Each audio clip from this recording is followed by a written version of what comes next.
Well, they like me to put all my effort in things. They like me to listen to them and do what they say, even if I don't like what they're telling me to do. We value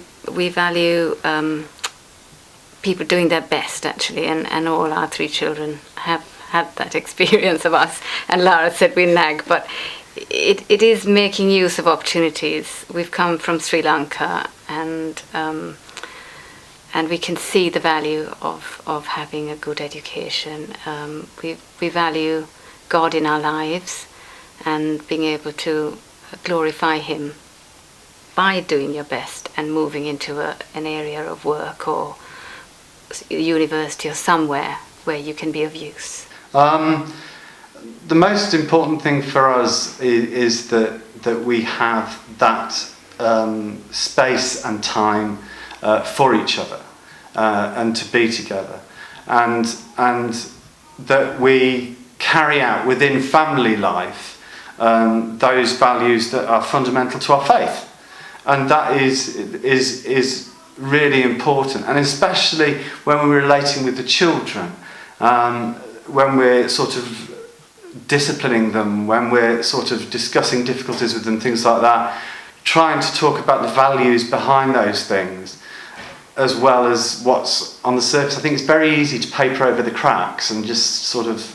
say, oh well, we can deal with it by doing that. But if you actually go into the heart of the matter thing and talking about how we really feel about things, and then addressing that is actually a way in which we resolve things most easily.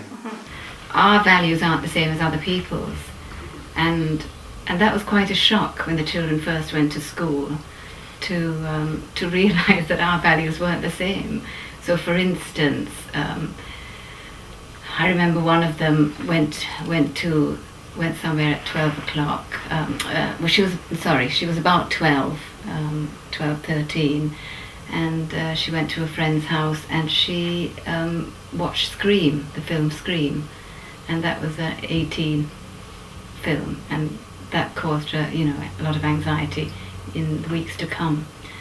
So it's that kind of thing, drinking, things that we probably would think, oh my goodness. But there was the lack of supervision as well. Like our children used to go to people's houses, and there would be no adults there for the evening or even overnight, and that was quite a shock. So hopefully we've learned.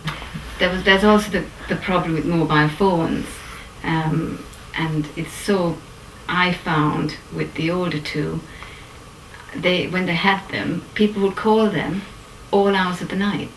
So people had access to them 24 hours a day, and it was awful. I used to sometimes get up and hear them speaking at 2, 3 o'clock in the morning, and then it was a row to get the phone off them.